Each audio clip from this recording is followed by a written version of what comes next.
Abra sua Bíblia no livro do profeta Isaías, capítulo de número 6.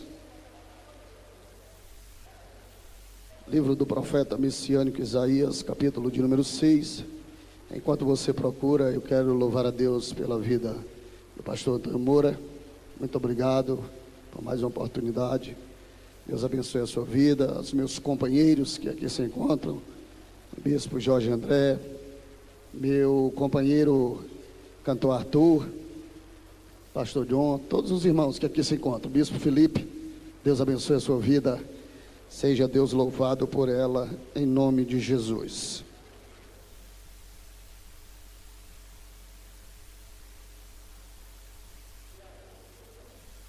Quantos encontraram o texto referenciado que podem dizer amém? O livro do profeta Isaías, capítulo 6, diz assim a palavra do Senhor: no ano em que morreu o rei Uzias, eu vi também o Senhor assentado sobre um alto e sublime trono. Os séquitos enchiam o templo, serafins estavam por cima dele, cada um tinha 6 asas, com 2 cobriu seu rosto, com 2 cobriu seus pés, e com 2 voavam, e clamavam uns para os outros, dizendo: Santo, Santo é o Senhor dos exércitos, e toda a terra está cheia da sua glória. Amém? Podem sentar em nome de Jesus. Eu quero também louvar a Deus pela minha digníssima esposa, a cantora Jaine Medeiros, que certamente está intercedendo pela minha vida, em nome de Jesus. Que Deus a abençoe poderosamente para a glória de Deus. Queridos, nós vemos aqui um texto bastante conhecido no exemplar sagrado, o texto referido pelo profeta Isaías. O profeta Isaías, que é conhecido como profeta messiânico, devido às inúmeras profecias que foi profetizada durante o decorrer do seu ministério a respeito do Messias, a respeito de uma nova aliança que seria reatada de Deus para com o seu povo. Profeta Isaías, que durante muito tempo ele profetizou, o maior profeta que profetizou falando acerca de reinados. Durante 4 reinados em Judá, Isaías ele vai profetizar os reinados de Jotão, Acais e Ezequias, e o próprio seu tio Uzias, os 2 personagens recitados neste versículo. Para quem não sabe, o rei Uzias foi um grande homem de Deus, o servo do Senhor, que ergueu os muros de Gate, guerreou contra os filisteus.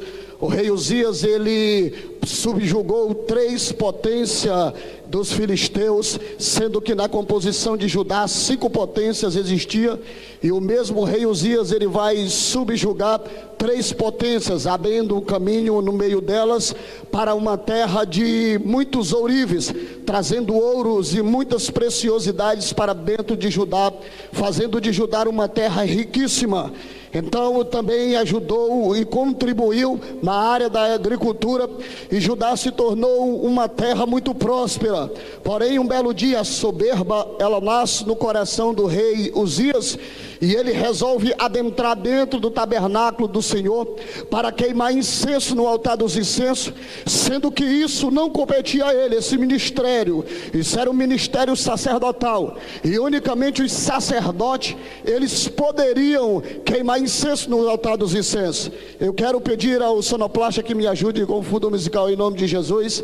E quando o rei Uzias ele adentra dentro do tabernáculo, o texto sagrado diz que o sacerdote, juntamente com a composição de mais 80 sacerdotes, ele vai repreender, ele vai contender ali com o rei Uzias por conta do seu ato. Ele por sua vez não teve a humildade, movido pela soberba. Diz o texto sagrado que ele agora olha para o sacerdote e ele vai contestar contra o sacerdote, ele vai se levantar contra o sacerdote. Como todos sabemos, o sacerdote era aquele que estava continuamente exercendo o exercício diante do altar do Senhor, era aquele que era o precursor entre o homem e Deus, era o sacerdote. Então o rei Uzias ele vai se levantar contra o sacerdote do Senhor. Diz a Bíblia Sagrada Sagrada que o rei aponta o dedo, o sacerdote aponta o dedo para ele e o repreende no nome do Senhor dos Exércitos. Na mesma hora nasce uma lepra em sua testa, e diz o texto sagrado que passado-se algum tempo, o rei Uzias ele vai morrer por conta daquela lepra. Só que quando ele é cometido daquela lepra, ele vai perder o seu reinado. Por quê? Porque um rei leproso não poderia jamais assentar no trono. E antes de adentrar no texto aqui, a qual o Senhor colocou no meu coração, eu já quero aplicar algo de Deus para a sua vida. Ele fez algo que coube no defínio do seu ministério. Ele era um rei. Por conta do seu levante contra o sacerdote, ele vai perder o direito do seu trono. Ele vai perder o direito do seu reinado. Por quê? Vou repetir. Porque se levantou contra o sacerdote. E se levantar contra o sacerdote é a mesma coisa de se levantar contra Deus. Quem se levanta contra o sacerdote do Senhor está tocando na menina dos olhos de Deus. Se nós olharmos para as estatísticas hoje, pastor morre enforcado, pastor é acometido de depressão, pastor entra em um ápice ministerial, pastor abandona a igreja.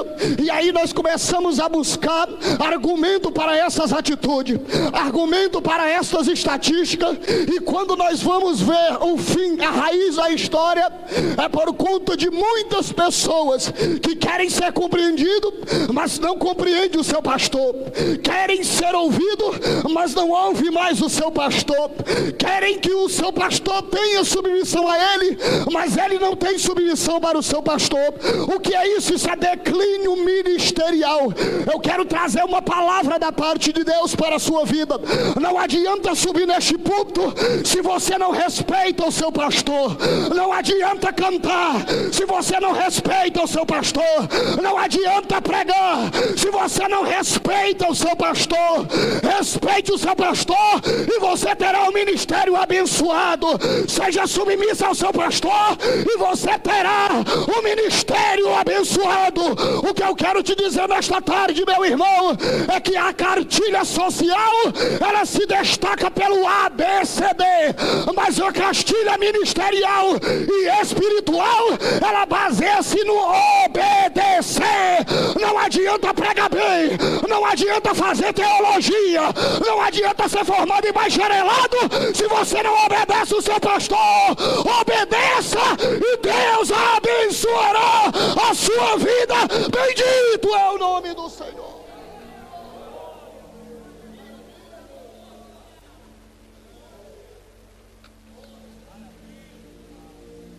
Perceba, perdeu o reinado porque se levantou contra o sacerdote. Nós vivemos em uma sociedade difícil, onde todos, eu tenho que dizer isso, todos querem ser pastor e ninguém quer mais ser ovelha, meu querido. Na primeira posição, na primeira discussão, vou sair, tenho um chamado, vou abrir uma igreja, vou ser pastor. Rei Uzias perde o seu reinado por conta que se levanta contra o homem de Deus. E é neste momento em que começa uma segunda fase do povo de Deus. Porque o rei Uzias era um rei ovacionado, era um rei reverenciado. Porém, o que me chama a atenção no texto é que agora Isaías, ele vai falar da sua morte. Ele diz: no ano em que morreu o rei Uzias, no ano em que morre o rei Uzias, as pessoas começam a correr de um lado para o outro, porque agora olham para o trono e o trono está vazio. O filho dele não podia assumir o seu trono. Por quê? Porque enquanto o pai não morresse, o filho não poderia assumir o trono. Seu pai está leproso. Ele morre e agora Isaías, ele vê o trono vazio. A Bíblia Sagrada diz que as pessoas começam a entrar em colapso, a sociedade da época, porque o rei Uzias era um homem bem visto. E este acontecimento vai acontecer no ano da morte do rei Uzias. Ele encerra ali colocando uma vírgula: no ano em que morreu o rei Uzias. Ele coloca uma vírgula, porque a partir da vírgula vai começar uma nova história, no mesmo ano. Porque todos nós sabemos que a vírgula significa espaço de tempo. Esse espaço de tempo vai dar ao escritor um momento para pensar, para tomar um café, para tomar água, para projetar alguma coisa. É um espaço de tempo. Eu não sei que tempo durou esta vírgula, mas eu posso lhe afirmar pelo texto sagrado que aquele espaço de tempo foi o suficientemente para mudar a história de Judá. Por quê? Porque ele disse: no ano da morte do rei Uzias. Ano de morte é ano de escassez, meu pastor. Ano de morte é representação de luto. Ano de morte é representação de solidão. Ano de morte é representação de lágrima. Ano de morte é representação de escassez. Mas ele diz: no ano em que morreu o rei Uzias, vírgula. Aí ele disse: eu vi. Parece que você não entendeu. Eu vou exemplificar para a sua vida. Eu não sei que espaço de tempo foi que eu coube para aquela vírgula, mas aquele espaço de tempo foi o suficientemente para mudar a história de Isaías e a história de Judá. Porque ele disse: no ano em que morreu Uzias, eu vi o Senhor assentado sobre um alto e sublime trono. O que é que ele estava dizendo? Ei, no ano de lágrima eu vi a glória. No ano de luta eu vi a glória. No ano de escassez eu vi a glória. No ano turbulento eu vi a glória. No tempo de crise eu vi a glória. Eu não sei qual é o tempo que você está vivenciando neste momento, mas eu quero profetizar para a sua vida. Levanta a tua mão lá no alto. Eu vou profetizar para a tua vida. É neste ano de luta que a glória vai se revelar na tua vida. Que a glória vai se revelar na tua vida. É nesse ano de escassez que a porta vai se abrir. Só quem quer esta palavra, levanta a tua mão e adora. Levanta a tua mão e adora. Levanta a tua mão e adora. Levanta a tua mão e adora. Levanta a tua mão e adora. A glória vai se revelar na tua vida.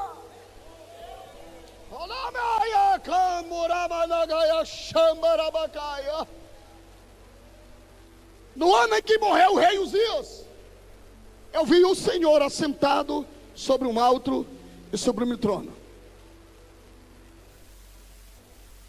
Interessante. Tudo aquilo vai acontecer no ano de luta, no ano de escassez, no ano de tribulações. Dois tronos se revelam ali. Primeiro trono vai ser o trono Cronos, que é o tempo físico, é o tempo do homem. É o que Salomão disse: entrei por 6, 7 caminhos em busca da felicidade e descobri que tudo era vaidade, vaidade de vaidade. Ou seja, tudo era passageiro, tudo que era terreno. O segundo trono que ele vai ver é o trono Kairos, o tempo de Deus, o momento oportuno. O momento de oportuno está chegando na tua vida. Este é o momento oportuno que Deus vai marcar o teu ministério. Eu estou profetizando para a tua vida. É neste ano, o ano Kairos vai se revelar na tua vida. Por mais que você tenha passado momentos de turbulência, mas o momento Kairos, ele vai se revelar na tua vida. Por quê? Porque Deus marcou esta data para abençoar a tua vida. Se você quer nesta palavra, então adore aquele que tem, adore aquele que é, adore aquele que manda, adora aquele que edifica, adora aquele que restaura, adora aquele que liberta, adora aquele que capacita, adore o leão da tribo de Judá, o lírio entre os vales, o cordeiro de Deus que tira o pecado do mundo, a rocha Feribá, a pedra de esquina, a pedra angular, a rocha por excelência, a estrela de Davi, a estrela da manhã, o verbo que se fez carne. Ele é conselheiro, é príncipe da paz, é pai da eternidade, Deus forte, poderoso, majestoso, glorioso. Os seus cabelos são brancos como a alva lã, os seus olhos são como chama de fogo, da sua boca sai uma espada de legume, no seu peito tem um cinturão de ouro, os seus pés são reluzentes como latão polido que saiu da fornalha, mas a identidade dele está na sua coxa. Rei dos reis e Senhor dos senhores, Rei dos reis e Senhor dos senhores. Quem pode adorar ele nesta tarde? Quem pode adorar ele nesta tarde? Quem pode adorar ele nesta tarde? Adore, adore, adore, adore, adore. Adore o Rei da Glória. Adore o Rei da Glória. Adore o Rei da Glória.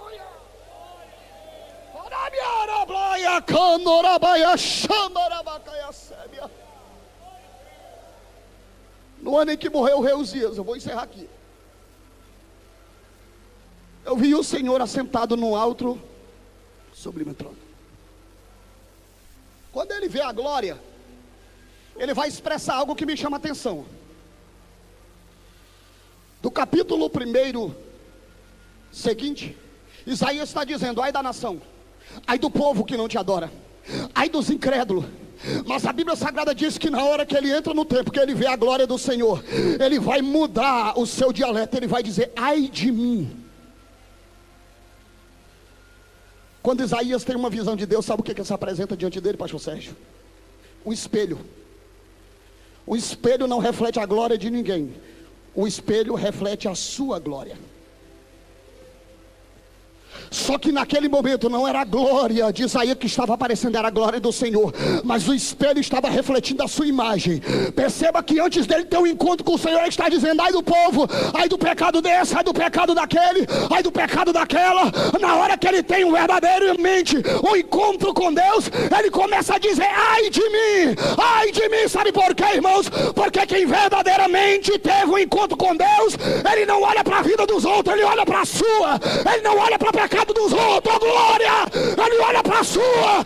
Ei, irmão, para de olhar pecado nos outros, para de olhar o erro nos outros, olha para dentro de si, tenha um encontro com Deus, e Deus abençoará poderosamente a sua vida. Cantora Elizabeth Salles, já se prepara, em nome de Jesus eu encerro aqui.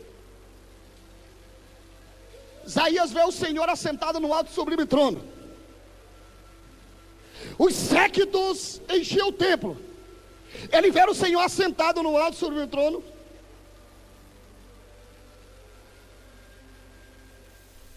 Ele vê o Senhor assentado no alto sublime trono.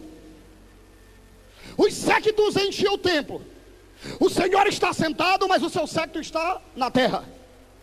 Templo de Deus, templo do homem. Assento de Deus, trono, Kairos, séquitos, fala de tempo físico. Os séquitos que estavam enchendo o templo, não era o templo Kairos, era o templo do homem. E aqui tem uma mensagem poderosa para nossas vidas. Porque na época dos reis, o rei se sentava no trono e cada vitória que ele vencia, ele constituía para si um diadema. Este diadema, ele era brochado, ele era bordado na sua veste. E cada vitória que ia passando, ele ia constituindo o diadema e brochando na sua veste. Quando acabava lugares para colocar diadema, escute, a sua túnica era levada para o tecelão. Ele colocava mais uma borda para que outro diadema fosse colocado. Vencia outra batalha, a túnica era levada para o tecelão. Ele bordava outra parte da veste, colocava outro diadema. Perceba que Isaías diz: o Senhor está sentado no alto e sublime trono, mas as bordas de suas vestes enche todo o templo. Ou seja, ele está sentado lá em cima, mas os séquitos de suas vestes estão aqui na terra. O que me dá a garantia para te dizer que o meu e o teu Deus, ele nunca perdeu uma batalha. Ele nunca perdeu uma batalha.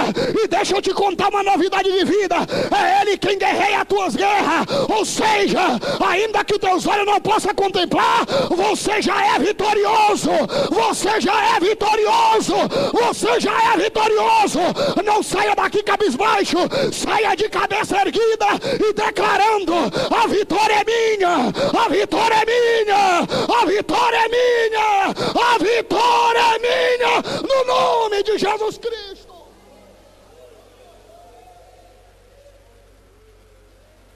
A visão de estar sentado. Pastor Sérgio, o senhor está preocupado com alguma coisa? Tempo físico. Pastor Moura com certeza está preocupado com muitas coisas também, muitas, inúmeras. Só que nós não estamos aqui no templo, aqui nós estamos no templo Cronos. Mas Deus está sentado no templo Kairos. O povo embaixo estão correndo de um lado para o outro. porque havia morrido o rei, um grande homem. O povo está perplexo, o povo não tem direção. Mas quando Isaías, ele tem uma visão do Senhor, como é que o Senhor está? O Senhor está assim, ó.